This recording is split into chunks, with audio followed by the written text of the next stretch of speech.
মাননীয় মন্ত্রীর ভূমিকায় কথা তিনি বলছেন যে উপস্থিত আছেন আমাদের এই ব্লকের মিশন ডিরেক্টর আনন্দধারা তথা সমস্ত আধিকারিক শ্রী সঞ্জয় সেনাপতি মহাশয়, উপস্থিত আছেন আমাদের সম্মানীয় পাওয়া সাহেব, সিআই সাহেব, এসএসবি সুপারভাইজার, ক্যাটাগরি অপারেটর, উপস্থিত আছেন কালানাথ পঞ্চায়েত সমিতির সম্মানীয় সভাপতি শ্রাবণী পাল মহাশয়, উপস্থিত আছেন আমাদের সকলের শ্রদ্ধা আমাদের স্বাধীনতা আন্দোলনের যে উৎসাহ দেন সবসময় মাননীয় নীলিমা নাথ মহাশয়, জড়িত আছেন।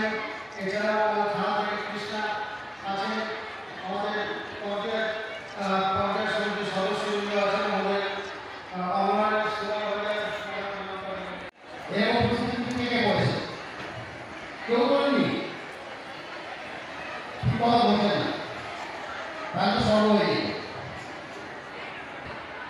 আমি জিনিসটা বোঝানোর জন্য বলছিলাম যে এইটা এই জিনিসগুলো আসতে হচ্ছে ইউরোপীয় বিষয়ের মধ্যে। আর পরের টাইমটা হয়তো অনেকের সঙ্গে অনেক কিছু পরিচিত বাল্য বিবাহ কর্মকর্তা সাহেব রয়েছেন, আইসি সাহেব রয়েছেন এবং আমার অন্য টিমের যারা কর্মী আছেন তারা রয়েছেন, সর্বোপরি আপনারা সবাই রয়েছেন। সবাইকে আপনাদের এই অনুষ্ঠানে স্বাগত জানাচ্ছি। সর্বোপরি আমি প্রথমে ধন্যবাদ জানাবো মেলা কমিটিকে এরকম একটা মঞ্চ আমাদের তুলে দেওয়ার জন্য, কারণ এই ওয়ার্কশপে করতে পারলে আপনাদের যদি আমরা খানিকটা এনলাইটে করতে পারি বা খানিকটা জানাতে পারি তাহলে অনেকগুলো ক্রাইম হয়তো আমরা রুখে দিতে পারবো। এখানে বিভিন্ন কমিশিত নাম তাহলে ছোট করে যদি বলা যায়, প্রথম পর্যায়ে যদি আসে লিঙ্গ বৈষম্য।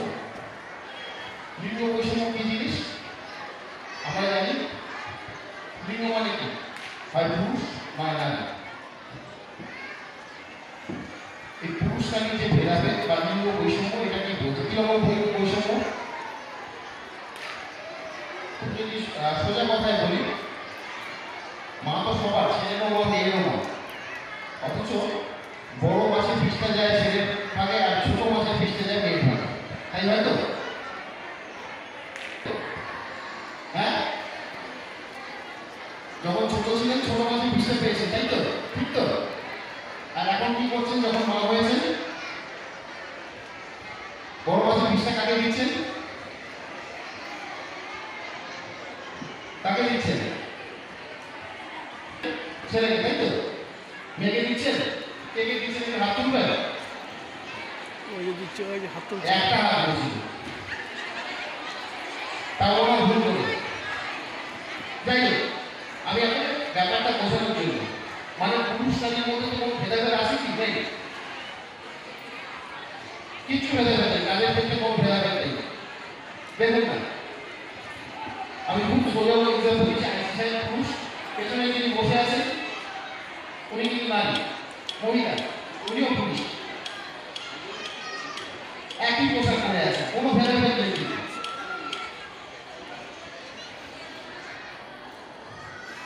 কোনো ভেদাভেদ নেই, তাহলে ভেদাভেদ করা উচিত নয়। যদি ভেদাভেদ করি, কারণ আমাদের যে জনসংখ্যা আছে তার অর্ধেক পুরুষ অর্ধেক মহিলা, আমরা যদি নারী বলে পিছিয়ে থাকি বা ভেদাভেদ করি তাহলে কি হবে? আমাদের অর্ধেক উন্নতি হবে, হাফ উন্নতি হবে, হাফ হবে না।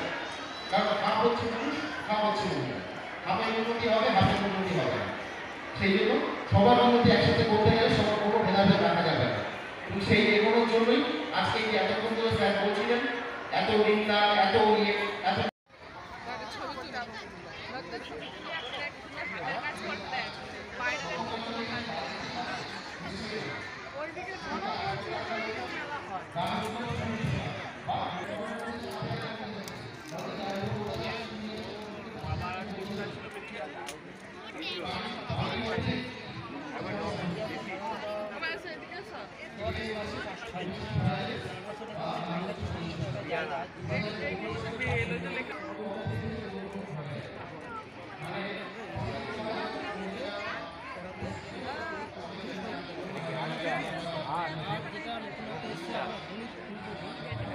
একটা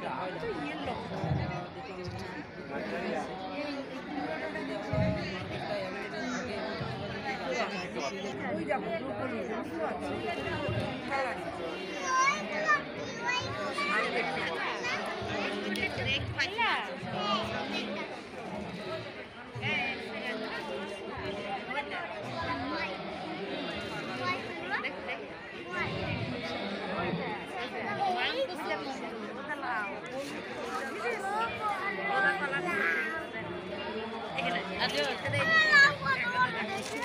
ওই তো লাভ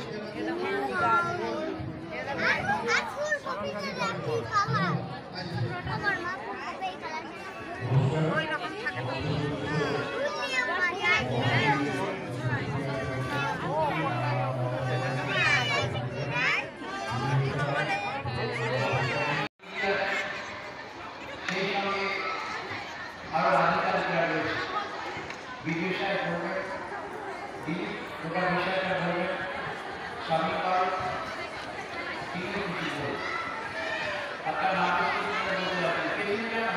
পারবেন